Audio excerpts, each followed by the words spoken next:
Good morning. I don't know if anybody's here, but I'm Willie. Welcome to my channel. If this is your first time here, you just happen to catch this this live stream on YouTube or whatever, welcome. We're going to talk a little bit about networking today and a couple other things. I don't have a whole lot of time this morning, but I did want to get this live stream in. If anybody's in, go ahead and say hello. So I see 3 of you in there.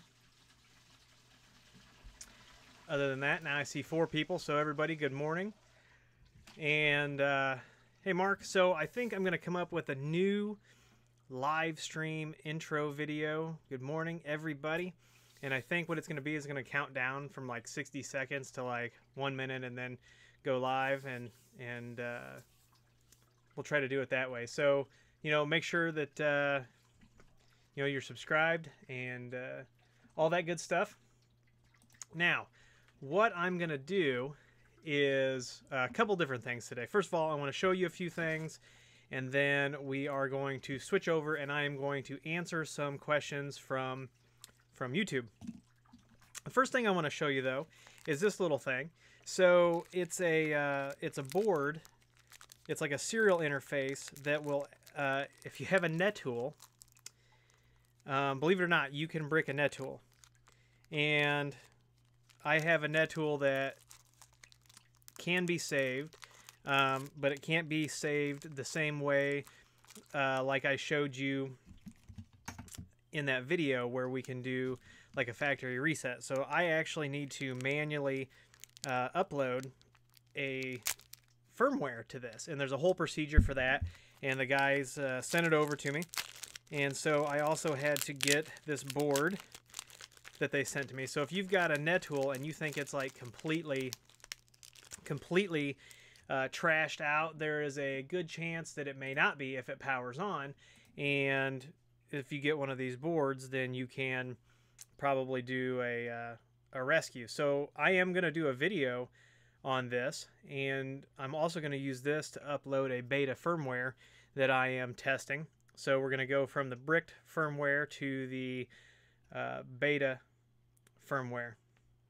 I'm pretty excited. This is something like completely new that I've never done before with the net tool. So this is going to be fantastic. Good morning, everybody. Everybody's saying hi. I'm glad you are here. And let's see. All right, so I want to show you this picture of how my Friday morning kind of started. And if you can see this video or this picture, what this is this is an electrical room for a building that I had to go perform some work in. And what had happened is on Thursday, on the 2nd floor of the building, they had a sprinkler line bust and ended up leaking down into this electrical room, and it took out an edge router and a switch and a cable modem. And that, as far as my responsibilities, where my responsibility ended for equipment. There's some other people there. There's about a $4,000 or $5,000 or $6,000 Aruba switch hanging on the wall. Looks like it got wet. But yeah, this is not how you want to start a Friday morning in an IT closet, but they had it under control, which was really nice. And we got to see the video of the water, and it was crazy. It was like a fire hose shooting out of the ceiling. It was absolutely crazy. So I thought you'd get a kick out of that. And now what I'm going to do is I'm going to pull up the other window. We're going to look at some of the YouTube videos. I'm going to answer a few questions there, and then we're going to come back over here and I'm going to take your questions live. So let's hop back over here. And hey, look, I'm live. Let's see here. Oop, back over. I'm going to get a Stream Deck so that I don't have to run the mouse. I can just push the buttons. It'll be kind of nice. All right, so let's open up the latest Linksys video, and we will see. Oh yeah, I have to change out my intro video too for the live stream. Let's see. Somebody asked, how does it compare? So we're talking about, this is the Linksys LRT224 dual WAN gigabit router that we did the unboxing and the setup on. And I am going to update the firmware on this, and we're going to push this thing and see, you know, and I'm going to put it head to head probably with an edge router. Somebody asked, how does it compare to a Ubiquiti router that could have multiple WAN ports? So you can have multiple WAN ports on this router too, but you, just like with the Ubiquiti, you cannot bond them together. To bond them together, you need to use some software or a different piece of hardware. Let's see. Nice intro, thank you. Then somebody is espousing their feelings about Linksys hardware, which, I mean, it's actually, Linksys isn't that bad. There are worse pieces of hardware out there. Let's see. I don't know if we get AES hardware offload. We would really have to dig into it. All right. Then this is one of my favorite right here. Crikey, the LRT224 was released in 2013. Well, did you know that the original, the Edge Router Lite, which is still the same hardware that we've had, the Edge Router Lite was introduced in 2012, 2013. So you can go out there, you can see some of the original reviews before Ubiquiti was sending hardware out to people to do reviews. You can read some of the write-ups. And so it has been out there, you know, for a while. And so I mean, some of this hardware, it keeps running. It's, you know, the software that you really need to keep in check. So let's go back to another. Let's scroll through. Let's see. So we got our Entwine video here, which I am really digging that device. See if there's any questions here. Yeah, Unky Joe said it's a little expensive, and it is, but it's meant for failover only. So, is there a way to have the router prevent Apple, Mac OS, iOS, or Windows automatic updates? Rudy, no, there's probably not a way to do that in the router. That's going to be software driven for those particular devices. And Craig asked, can we do unlimited data? I'm sure if you want to pay for unlimited data, that, you know, you could do it. But like, again, this is a failover, you know, a failover solution. And I think, you know, I did edit this, and there is a contact in there. You know, if you want to buy one, you know, please use that affiliate link. But if you want to reach out to them directly to ask questions, I put the email address up there. So yeah, and people not from the United States were commenting about how expensive our bandwidth is. And yes, for certain types of services in certain parts of the United States, the internet is insanely expensive. All right, so let's take a look at the Synology video here.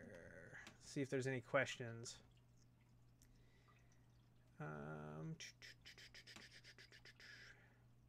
So a lot of people are trying it on ESXi, so I will end up doing that too.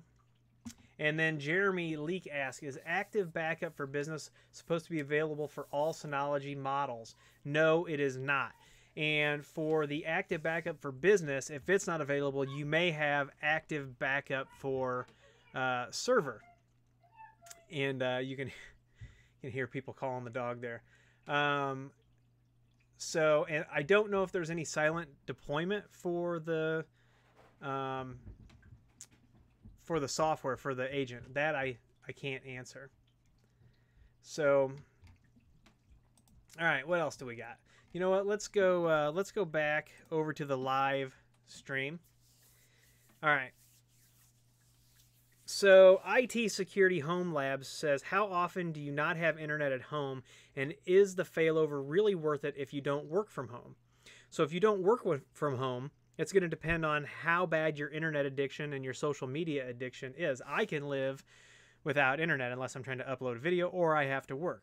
So, I grew up where my parents said, go out and play in the dirt. You know, I had a Nintendo when I was 6, but I didn't get to sit on it all the time. And you know, I got my first smartphone less than 10 years ago. Maybe 10 years ago? I don't know when it was. But I was not an early adopter of the smartphones, basically because I couldn't afford it, you know, at the time.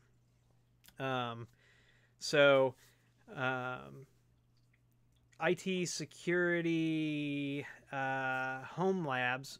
So back to that. You know, hey, James, when we're looking at so I've got fiber, 1 gig symmetrical fiber. Very fortunate. It only pays $74.95 a month, and it is symmetrical. But it has only been out one time since we got it last June or July. I think we got it in July. It's only been out one time, and it was this in this freak cold that we had.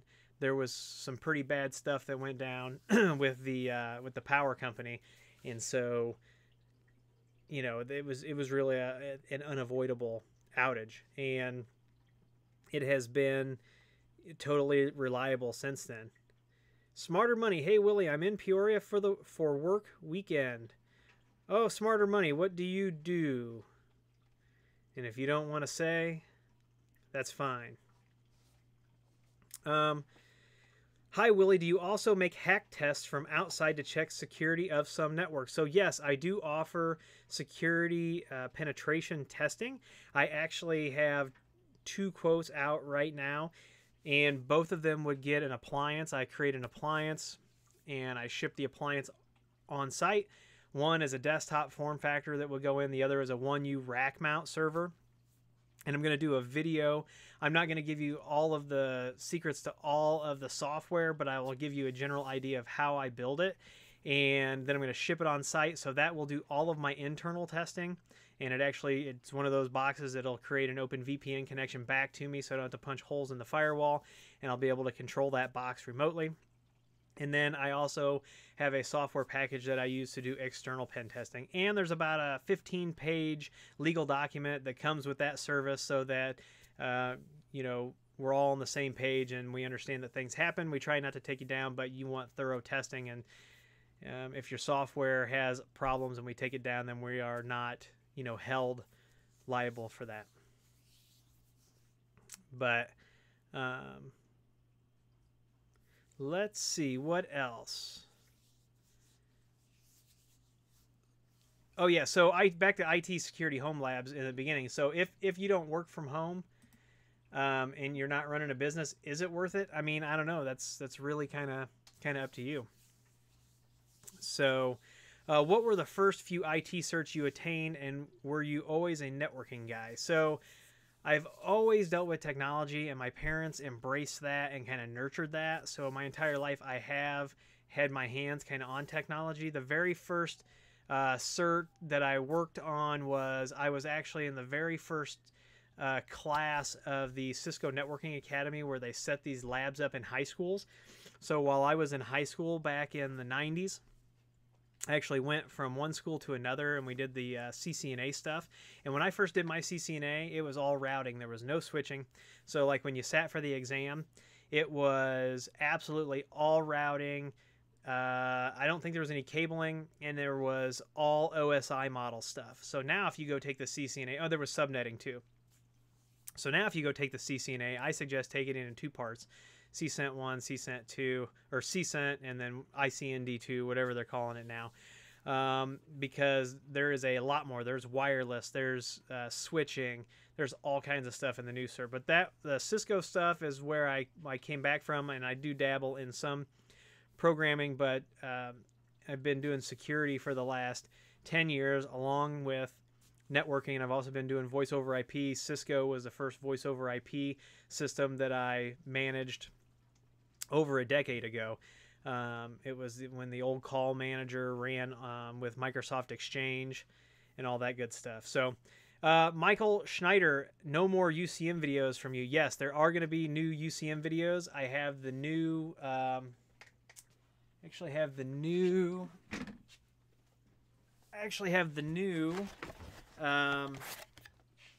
door station from Granstream, and they did send this over to me. Excuse me. So we are going to set this guy up, and I like this better than the first version. Well, they both have, it's not that I like it better than the first version completely, but what I like about it is, and if you can hear that, what I like about this model better is the metallic keypad. The other, which I don't have a personal unit for the other door station, this one does not have a camera. So this is just your RFID reader here. And it does have a speaker, so you can make the same calls and everything.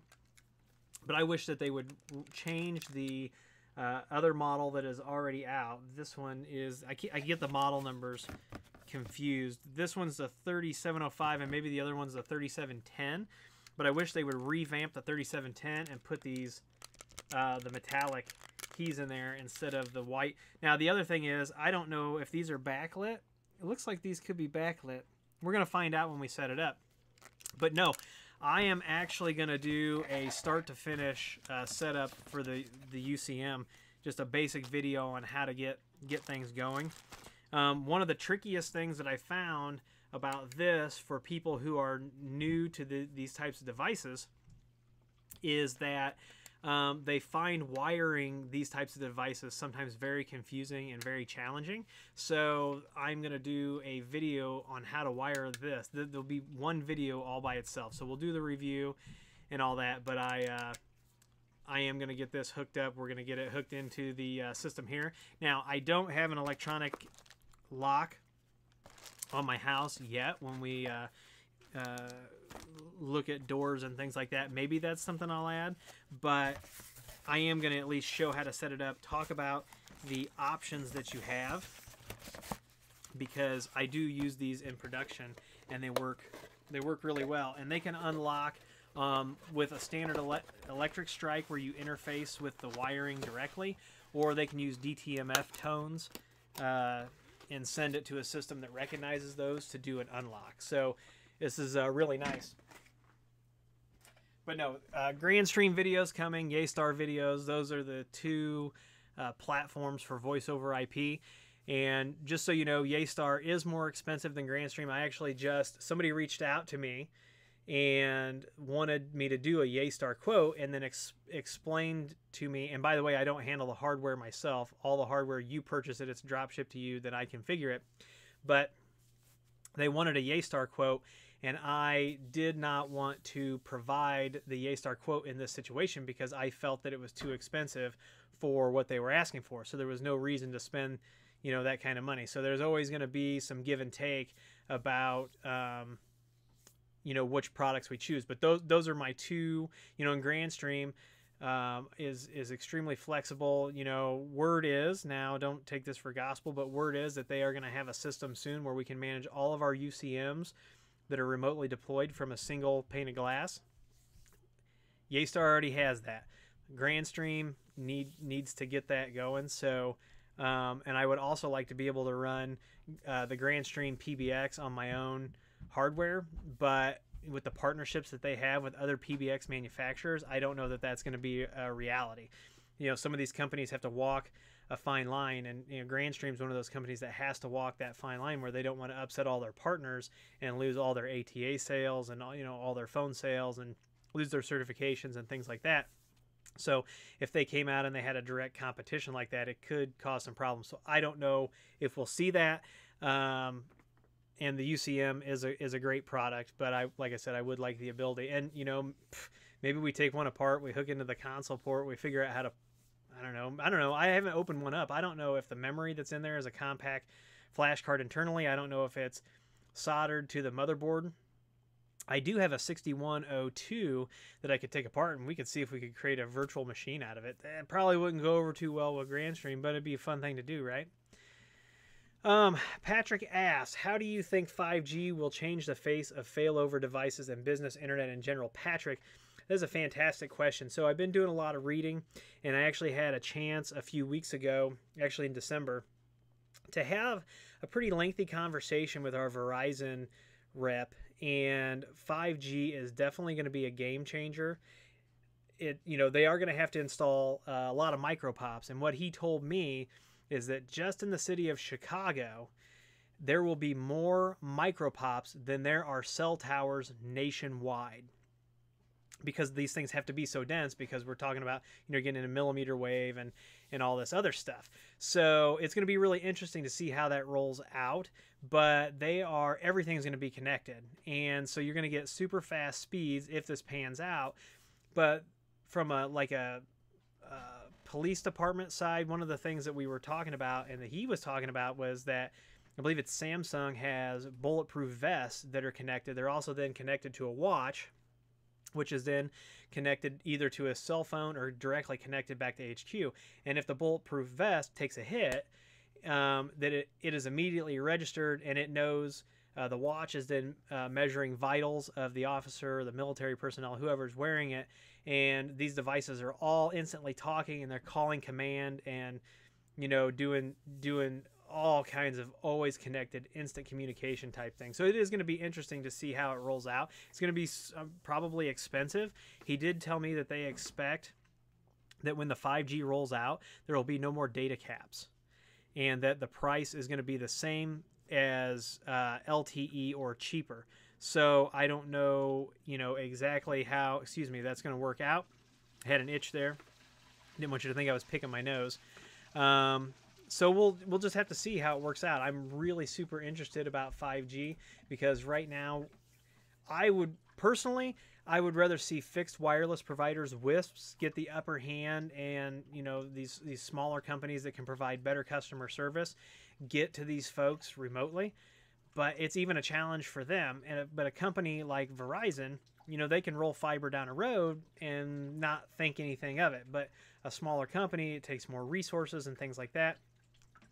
So while I would like to see the smaller fixed wireless operators dominate, I do think 5G could cause some issues there, because Verizon and AT&T, they can just roll this stuff out and take on the debt load, whereas a lot of smaller providers can't always take on the debt load. And then when you see how through the rural broadband grants, sometimes the larger companies or larger operators actually get the money to roll that out instead of some of the smaller guys, it's politics at its best. So, all right, do you recommend Meraki firewalls to your clients? What are your thoughts about their licensing model? I do not recommend Meraki.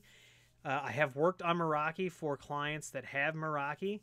I think that, as with anything Cisco, there is a huge cost to it.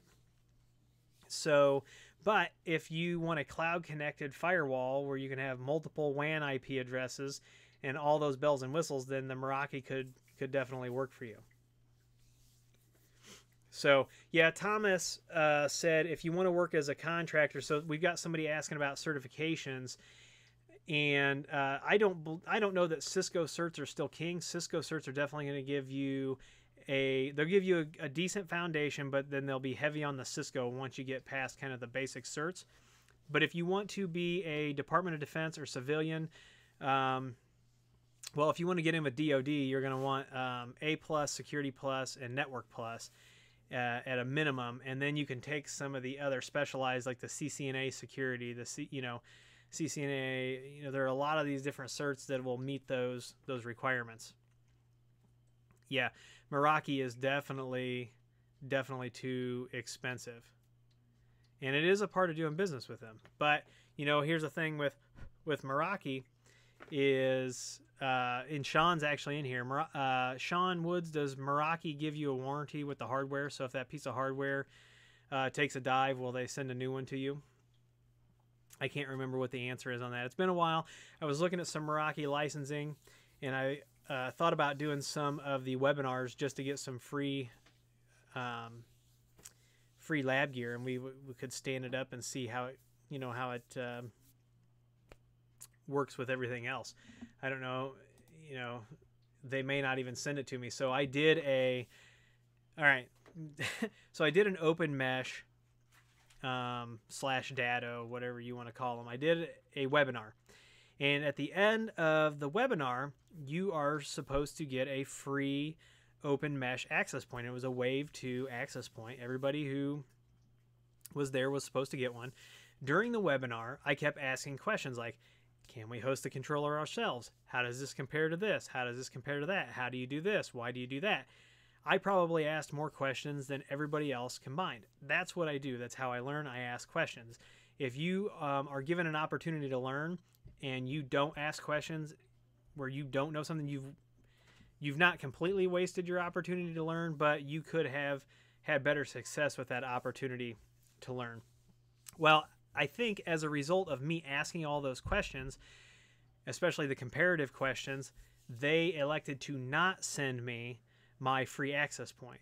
So I registered, I did the webinar, I participated in the webinar, I was not obnoxious, I did ask questions, and they elected to not send me my free access point. So I will, in the future, unless they reach out to me and like, oh, we're sorry, we forgot to send you your access point, I will not recommend Open Mesh or Dado.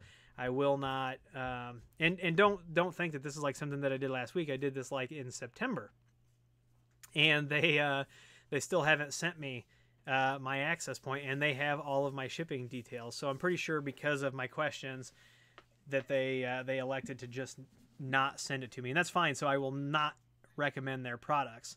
So unfortunately, they do have one of the only actual true mesh products, and that, at a consumer level that I can afford. So that we'll have to see how that works out for all of us. Sean Woods confirms that Meraki will send you out hardware if hardware goes bad. All right, so Eric says there's a lot of edge router on a stick stuff with firewall gigabit bottleneck and very little on the edge switch. Any plan on making more edge switch related videos with inter VLAN handled by? I thought I had those out there. If I don't, let me know, shoot me an email, and yeah, let's do that up. Michael asks, can you change the IP of a UniFi switch via SSH before provisioning on a UniFi controller? I've never tried that, and I don't know that it'll stick. You'd have to try it, but something tells me that if you change it on the device, I don't know. Maybe if you change it and then you adopt it, but if you adopt it, it's going to reboot and it's going to go back to DHCP, and those changes that you made via SSH are not going to stick. So, Thomas Major, what video screen capture software do you use? You were thinking Camtasia. So that's just one of the tools in my arsenal.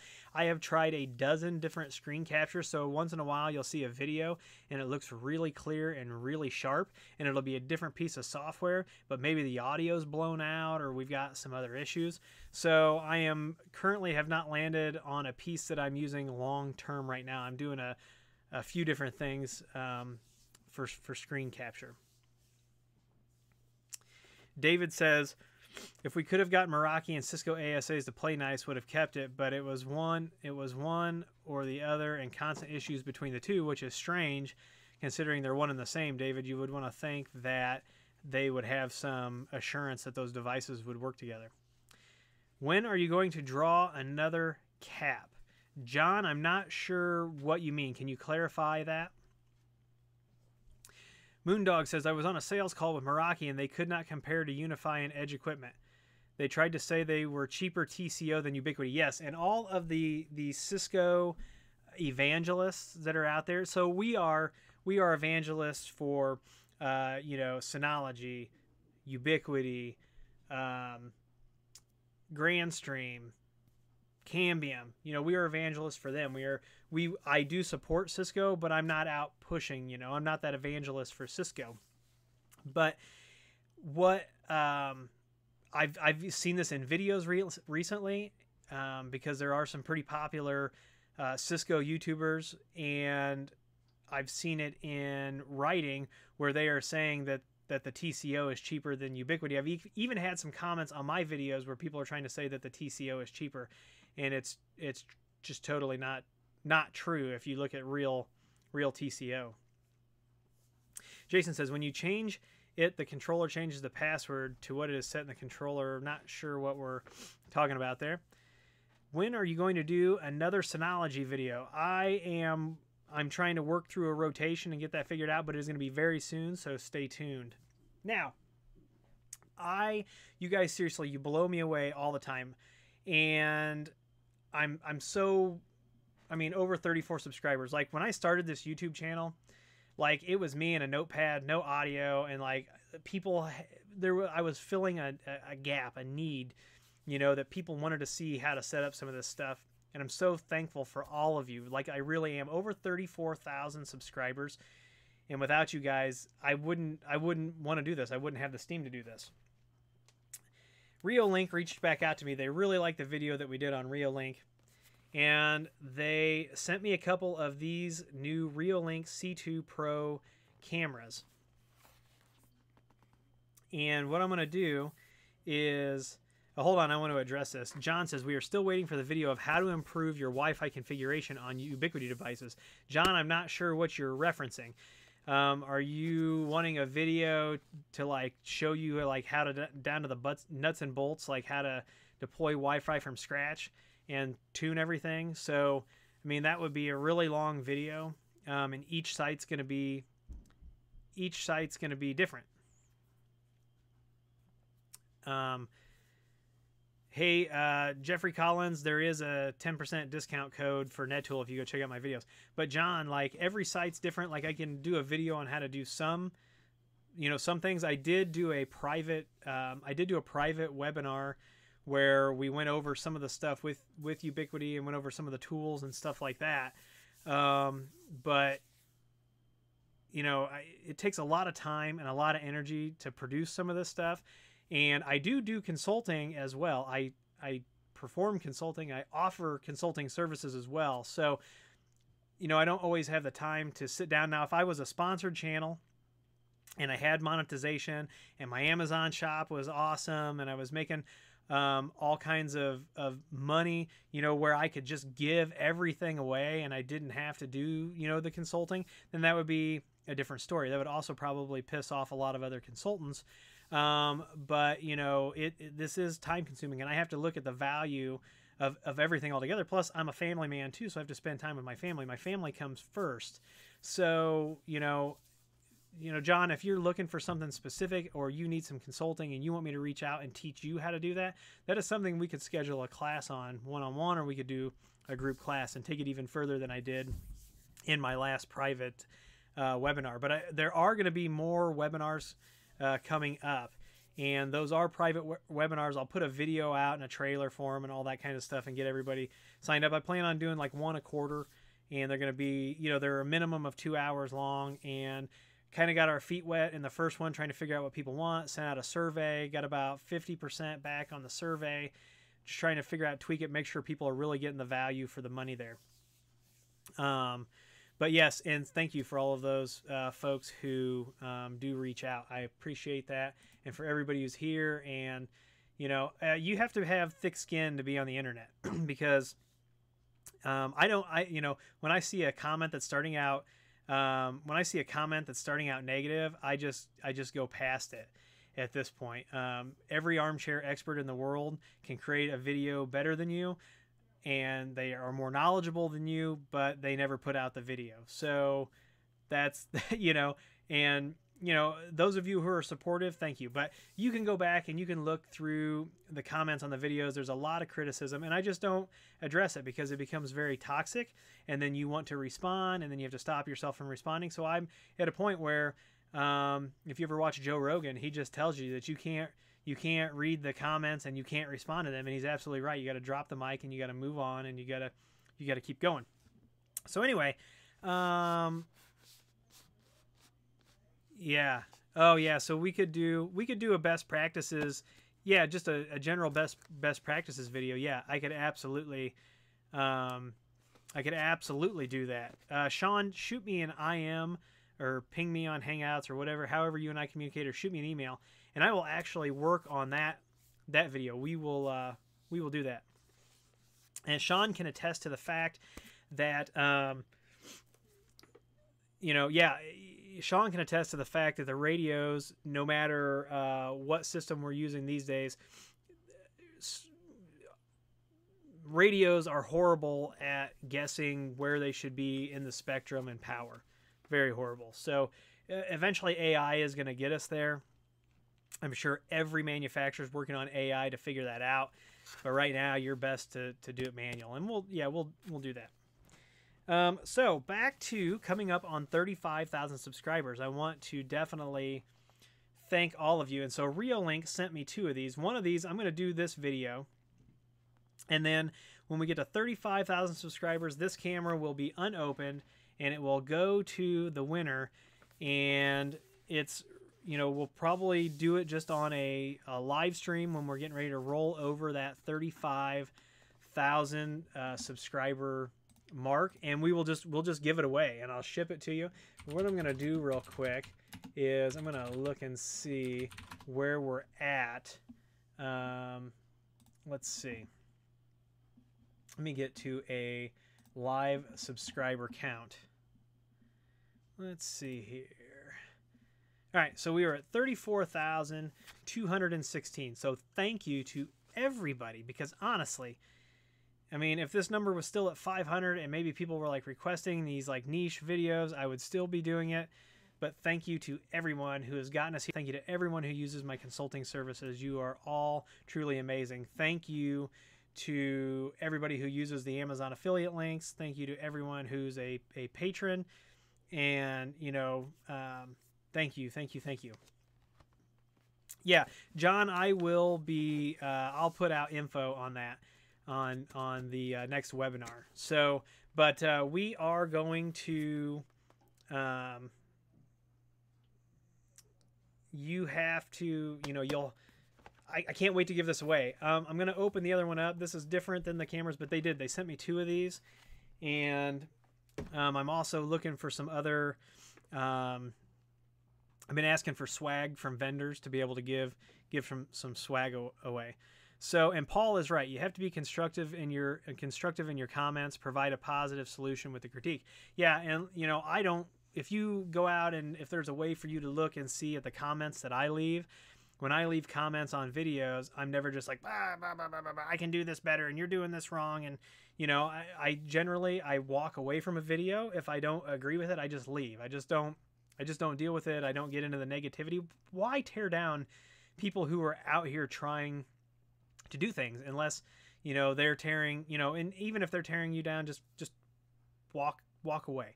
Right. So, I go out there and, I try to leave positive comments. Unky Joe posted a video last night.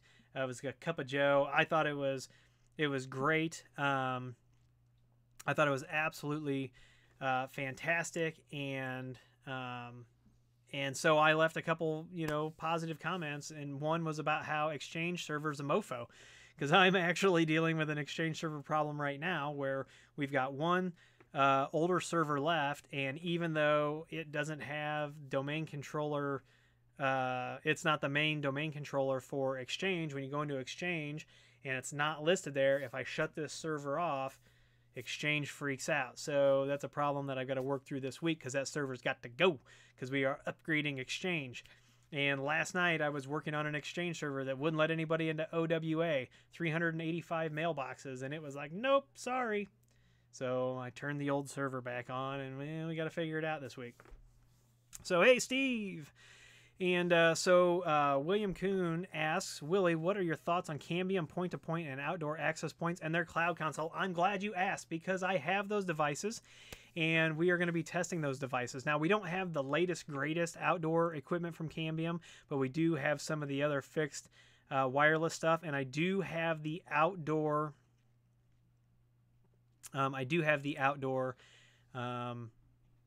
Access point, and we're going to test it too. I got some really cool things coming up for access points, and I'm just waiting for Linksys to send me their new cloud access point so we can get them in the mix. Moondog, I appreciate that your employees are strongly suggested us to sub to my. Oh yeah, I know who Moondog is. Hey man, just let you know I got some of the paperwork in the mail, but I'm still missing some. So just a heads up on that. I'll be reaching out to you. Hey Norway. And let's see. Jeremy says a comment, positive or negative, is still a comment in the eyes of YouTube. Yeah, the YouTube algorithm, there's an entire cottage industry that has popped up around YouTube and the YouTube algorithm and how to make you better. And I'm just doing my thing, and I'm trying to improve and get the video, and so we're getting there. But yeah, there's an entire industry just to make you better in the YouTube algorithm. So yeah. IT Security Home Labs, I'm trying to remember, am I you know what, IT Security Home Labs, reach out to me in an email. If I'm not subscribed to you, I will go over and check out your channel. But all right, so here's where we're at. I promised my wife that I wasn't going to stream all morning, so I am going to wrap it up. I want to thank all of you for being here. I want to thank all of you for being subscribers, all of my patrons, everybody who uses my consulting services. Without you, this would not be possible. I could not share this great knowledge. So look for some great videos this week. I'm trying to get ahead of the video recording curve, but it is difficult. So I want to definitely thank all of you. And as always, I will see you in the next video.